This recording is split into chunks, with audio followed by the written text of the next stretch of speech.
അപ്പൊ ഇനി സത്യം തുറന്ന് പറയാല്ലേ? പറയണോ? കുഴപ്പാവൂലേ? പറയാതിരുന്ന അതിനും കുഴപ്പാവൂലേ? സകൃതകൃതാവായ നാട്ടുകാരെ ശ്രദ്ധിക്കുക, കലാപരിപാടികൾ തുടങ്ങാൻ ആരംഭിക്കാൻ. നമസ്കാരം, ബ്ലിങ്കിലേക്ക് സ്വാഗതം. കൊടുത്ത കൊല്ലത്തും കിട്ടും. എന്താന്ന് പറയാം. CPM സമ്മേളനങ്ങളുടെ കാലമാണ് ഇപ്പോ.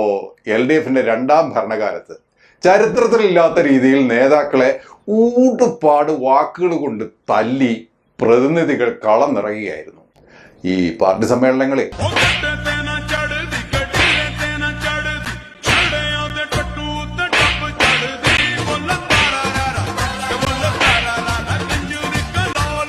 പാർട്ടി സമ്മേളനം എന്ന് കേൾക്കുമ്പോ നേതാക്കളുടെ ഇപ്പോഴത്തെ അവസ്ഥ ഇതാണ്.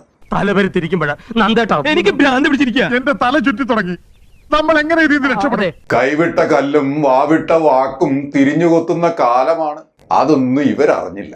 അതാണ് മുഖ്യൻ കഴിഞ്ഞ ആഴ്ച പറഞ്ഞത്. താൻ ചെയ്യുന്ന കർമ്മങ്ങൾ താൻ അനുഭവിച്ചിടുകയേ വേണ്ടൂന്ന്. സ്ഫടികൻ ചേച്ചിയെ ഉദ്ദേശിച്ചാണ് പറഞ്ഞതെങ്കിലും അതിപ്പോ ബൂമറാങ് ആയിരിക്കുക. ആകെ ചളമായി. ഇനിയിപ്പോ എന്തോ ചെയ്യും? ചക്ക കുഴയുന്ന പോലെ കുഴഞ്ഞു.